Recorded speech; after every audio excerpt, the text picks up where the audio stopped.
بيكم في كلام إلهام. في الفيديو ده هنحط ايدينا على 3 خصائص للشخص اللي بيعلقك بيه بطريقة مرضية، بيخليكي كده في حالة زي حالة الإدمان، مش عارفة تبعدي عنه ولا عارفة تتخلصي منه. ومبدئيا كده قبل ما نبتدي الفيديو مش بغرض ان احنا نشوف ايه هي الطرق دي عشان نأذي بيها حد تاني او نمارسها عليه، لا. الفيديو الغرض الاساسي منه ان انت تحطي ايدك على ال3 خصائص دول عشان تاخدي بالك لما حد يعمل معاكي الحاجات دي، وتبقي عارفة كويس جدا نيته ايه من الاول، وتتفادي انه يتلاعب بيكي بالشكل ده. تعالوا نشوف ايه هي ال3 خصائص دي ونعرف ايه هما بالظبط. الطريقة الاولى هي طريقة المرجحة، مرة يخليكي فوق قوي ويديكي كل المشاعر والحنية وكل الحاجات اللي انت بتطلبيها منه، ونفضل على الحال ده فترة من الزمن، وتيجي بعد شوية من الوقت تلاقي كل ده بقى تحت خالص، بقينا زيرو. بدل ما كانت مشاعره 100% بقت 0%.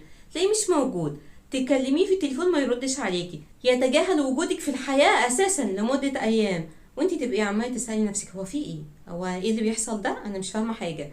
طب هو اصلا كان في الاول بيحبني اساسا ولا حتى معجب بيا؟ وتفضلي يا عيني عقلك يجيب ويودي ومش فاهمه ايه اللي بيحصل حواليك، وهي فعلا حاجه تضايق وحاجه يعني تلخبط، هو ايه اللي بيحصل ده بالظبط؟ وما نوصلش الحل في التفكير بقى. نيجي لتاني حاجه بيعملها الشخص ده، وهي ان عمره ما يعترف بغلطته ابدا. لا يمكن يجي كده بمنتهى الصراحه ويقولك اصل بصراحه انا كنت بقضي وقت لطيف وخلاص، لا انا مش بتاع ارتباط، انا حكايه الجواز والحاجات دي لا مش مناسباني خالص، كل الحكايه انا بتسلى شويه وخلاص. لا، ما بيعملش كده طبعا، لان هو مش انسان دغري وصريح كده زي بقيه البشر، لا. يبتدي بقى الحاجه تظهر هنا. اصل عمته كانت بتغسل مش فاضي، هو كان بيساعدها يعني بياخد فمين. اصل صاحبه جده مات، اصل مش عارفه كان عنده شغل واخد كل وقته. ومن هنا تبتدي بقى الخطوه التانية اللي هي قلب الترابيزه عليكي. ايه ده انت على طول كده نكديه، انت على طول بتحصريني، لا انا مش عارفه اخد نفسي، لا انت كده اوفر قوي في مشاعرك وانا مش قادر بصراحه.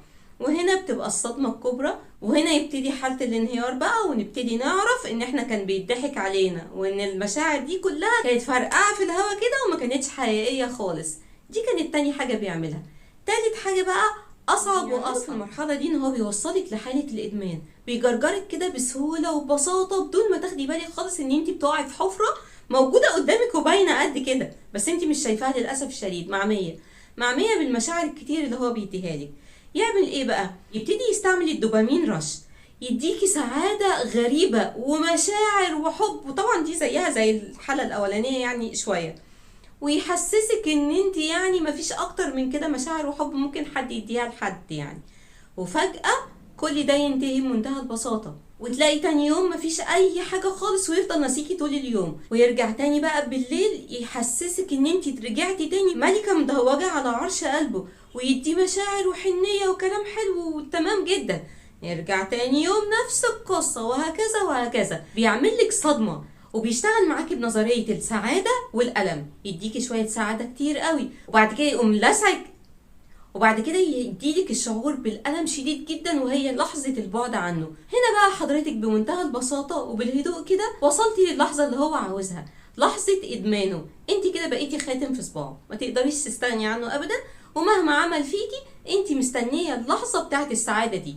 زي بالظبط لما تجيبي فار صغنن كده وتجوعيه جدا جدا جدا، وبعدين تروحي مدياله حته جبنه صغننه كده ياكلها ويبقى حاسس ان هو بمنتهى السعاده، وترجعي تاني تجوعيه ويرجع مستني بمنتهى الالم ان انت ترجعي له تاني بحته الجبنه دي. نفس النظريه بالظبط بيعملها معاكي الشخص ده، مستنيه انت دايما حته الجبنه بتاعته دي، ومهما بعد انت مستنيه في اللحظه اللي هيرجع عشان يديك الحب والحنان ده. طبعا احنا مش هنقول ان المسؤوليه على الاشخاص المؤذيين دول، لان هم مؤذيين وعارفين ان هم كده ومتعايشين مع ده بمنتهى السلام النفسي.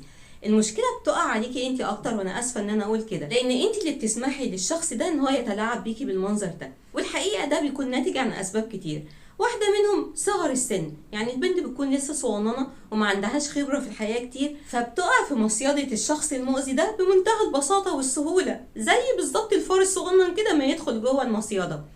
حاجة تانية ممكن تكون كبيرة في السن عادي، لكن برضو ينقصها الخبرة للتعامل مع الأشخاص اللي زي دي.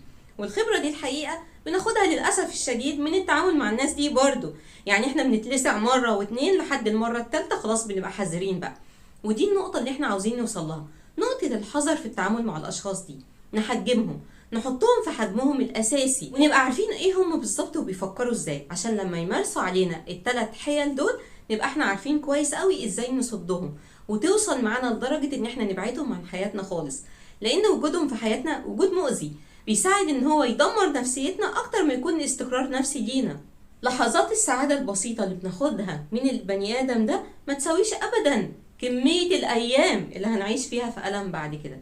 فنبقى عارفين كويس جدا يا جماعة إن دولت أشخاص مؤذيين ونبعد عنهم، وكمان نحس بقيمتنا شوية، ونحس إن إحنا نستاهل نكون في علاقة سوية مع شخص سوي بيقدرنا وبيحترمنا وبيحطنا في مكان عالية فعلا، مش بس تكون وسيلة إن هو يتلاعب بينا. وبرضه ده هنحس بيه ونعرفه من الخبرة اللي احنا بنكتسبها في حياتنا للأسف الشديد برضه من التعامل مع الناس المؤذية دي. لكن مش مشكلة، المهم النتيجة النهائية ان احنا بنوصل فعلا نفهم الأشخاص دي كويس، ونعرف ازاي نخليهم في حجمهم أو نبعد عنهم خالص ونتفادى شرهم. واتمنى ان انا اكون فدتكم، والمرة الجاية استنوني في حلقة جديدة من كلام إلهام.